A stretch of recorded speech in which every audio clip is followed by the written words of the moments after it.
Hello बच्चों, let's see this question. From the point 2, 2 tangents are drawn to the hyperbola x square by 16 minus y square by 9 equal to 1. Then the point of contact lie on. Then the point of contact lies on. तो इसके लिए हम क्या देख लेंगे? सबसे पहले graph से समझते हैं, एक रफ डायग्राम से समझते हैं क्या हो रहा होगा। ये हाइपरबोला है हमारा, ठीक है। तो पॉइंट 2, 2 कहीं ना कहीं होगा। कहाँ होगा वो देखते हैं। यहाँ पर कहीं ना कहीं पॉइंट 2, 2 होगा ही होगा। करेक्ट है। पॉइंट 2, 2 यहाँ पर होगा ही होगा। तो हमें क्या देखना है कि पॉइंट ऑफ कांटेक्ट कहाँ पे लाई करेगा। तो हम ऐसा कुछ एक बना सकते हैं टेंजेंट, और एक टेंजेंट ऐसा कुछ बना सकते हैं, ठीक है क्या। ये दोनों टेंजेंट है, ये दोनों पॉइंट ऑफ कांटेक्ट है। तो हमें पॉइंट ऑफ कांटेक्ट कौन से क्वाड्रेंट में है अगर ये देखना है, तो हमें पॉइंट ऑफ कांटेक्ट के नेचर के बारे में पता होना चाहिए, या पॉइंट ऑफ कांटेक्ट पता होना चाहिए।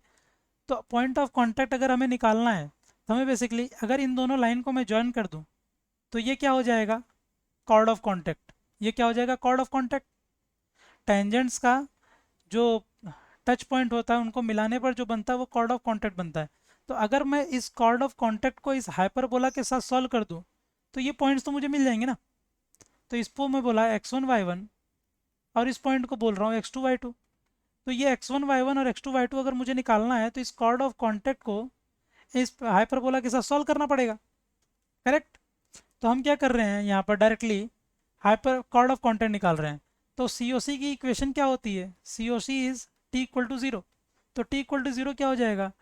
2x/16 minus 2y/9 equal to 1। तो ये आ जाएगा 18x minus 32y is equal to 144। Correct. तो यहाँ से आ जाएगा 9x minus 16y is equal to 72। ठीक है। तो हम यहाँ से 9x को क्या लिख सकते हैं? 72 प्लस 16y। तो यहाँ से x को हम क्या लिख सकते हैं? ये हमारा इक्वेशन है सी ओ सी का, ये है सी ओ सी। तो यहाँ से x को क्या लिख सकते हैं? 72 प्लस 16y/9। अब क्या करेंगे, इस x को उठा करके हाइपरबोला की इक्वेशन में रखेंगे, ताकि हम क्या फाइंड आउट कर सकते हैं? x1 x2। ताकि हम अपने x1 x2 तो निकाल सके, जो मतलब ये जो हमारे इंटरसेक्शन पॉइंट्स है उसके x कोऑर्डिनेट मिल सकते हैं। तो x को उठा करके इसमें पुट कर देंगे, तो ये क्या देगा? Therefore 72 plus 16y/9, 72 plus 16y/9 का होल स्क्वायर, ठीक है, डिवाइड बाय 16, डिवाइड बाई 16 है। करेक्ट। डिवाइड बाय 16 है मेरा। तो ये क्या देगा मुझे? x की वैल्यू में पुट कर रहा हूँ ना, x की वैल्यू क्या पुट कर रहा हूँ मैं? 72 प्लस 16y 72 प्लस 16y/9। ठीक है। तो ये क्या है मेरा? हाइपरबोला क्या है? पहले हाइपरबोला को सॉल्व कर लेते हैं इजीली, ताकि काम हमारा इजी हो जाए। तो इसको हटा के पहले हाइपरबोला को सॉल्व कर लेते हैं। तो हाइपरबोला हमें क्या दे रखा है?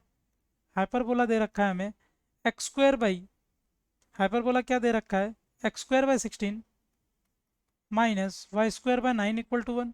तो इसको सॉल्व करेंगे तो क्या मिलेगा? 9x² minus 16y² is equal to 144। तो अब इसमें लाके पुट करेंगे एक्स की वैल्यू। एक्स की वैल्यू क्या पुट करेंगे इन टर्म्स ऑफ वाई? तो वो क्या देगा? 72 प्लस 16y/9 का whole square into 9 minus 16y² is equal to 144। ठीक है क्या? तो यहाँ से देयरफॉर मुझे क्या मिल जाएगा? 72 प्लस 16y का होल स्क्वायर डिवाइड बाय 9, तो ये बनेगा -144y², और ये आ जाएगा 144 इंटू 9। करेक्ट। तो यहाँ से क्या मिल जाएगा? 72 का स्क्वायर प्लस 16 का स्क्वायर मुझे मिलेगा 256, और y² प्लस 16 इंटू 72, 16 इंटू 72 मतलब 32 into 72y। Correct. -144y² is equal to 144 into 9। तो यहाँ से y के लिए ये मिल जाएगा। तो ये मिल जाएगा मुझे 256 माइनस दिस पार्ट। वो क्या मिलेगा मुझे? ये हो जाएगा 256 का वाई, 256y², 256y²। तो यहाँ से आ जाएगा मुझे, देयरफॉर ये हो जाएगा 112y² प्लस 32 इंटू 72 कितना हो जाएगा 2304 इंटू वाई, 2304 इंटू वाई। और ये वाला पार्ट क्या देगा मुझे 72 स्क्वायर माइनस दिस, तो ये क्या देगा plus 72 square minus 144 into 9, correct, equal to 0। अब इसके दो रूट्स होंगे y1 और y2, y1 और y2। तो यहाँ से हम देख सकते हैं sum of the roots y1 plus y2 क्या होगा मेरा माइनस 2304 डिवाइड बाई 112, तो ये तो नेगेटिव है। एंड y1 इंटू वाई क्या देगा मुझे दिस डिवाइड बाई दिस, तो यहाँ से हम देख सकते हैं y1 इंटू वाई पॉजिटिव मिल रहा है, y1 इंटू वाई पॉजिटिव मिल रहा है, y1 प्लस वाई मुझे नेगेटिव मिल रहा है। ठीक है, अब दूसरी बार क्या करेंगे, पहले तो हमने क्या सॉल्व किया, पहले हमने x को इन टर्म्स ऑफ y निकाला, अब y को इन टर्म्स ऑफ x निकालेंगे। तो y को इन टर्म्स ऑफ x निकालेंगे तो क्या मिलेगा, वो y in terms of x क्या हो जाएगा, तो यहाँ से हमारे पास क्या है 9x minus 16y is equal to 72। अब y को इन टर्म्स ऑफ x सॉल्व करेंगे तो 16y क्या हो जाएगा 9x minus 72, which implies y क्या हो जाएगा 9x माइनस 72 बाई 16, ये y आ जाएगा। अब इस y को हाइपरबोला के साथ सॉल्व कर लेंगे, तो हाइपरबोला हमारे पास क्या है 9x square minus 16y square is equal to 144। This implies y की value in terms of x रखेंगे तो आ जाएगा 16 इंटू 9x माइनस 72 बाई 16 का whole square is equal to 144। तो ये आ जाएगा finally 9x square minus 9x minus 72 का whole square divide by 16 is equal to 144। Finally ये देगा 144x square minus 81x square, 81x square देगा, फिर उसके बाद देगा प्लस 72 का square and finally minus 18 into 72, 18 into 72 is equal to 144, correct है। तो ये फाइनली जब हम सॉल्व कर लेंगे तो ये क्या मिलेगा 63x square plus 144 into 9x minus 72 square plus 144 into 16, ये 144 इंटू 16 हो जाएगा यहाँ पे,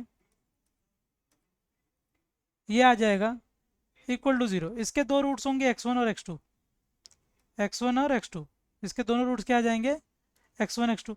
क्यों, क्योंकि हमने क्या सॉल्व किया है, जो क्या निकाल रहे हैं point of intersection, point of intersection निकाल रहे हैं, तो वो x के यहाँ पे दो जो रूट्स आएंगे वो पॉइंट ऑफ इंटरसेक्शन के x कोऑर्डिनेट्स में होंगे। तो हम देख सकते हैं यहाँ पे x1 प्लस x2 क्या है मेरा नेगेटिव है, x1 प्लस x2 क्या आ रहा है नेगेटिव आ रहा है, करेक्ट।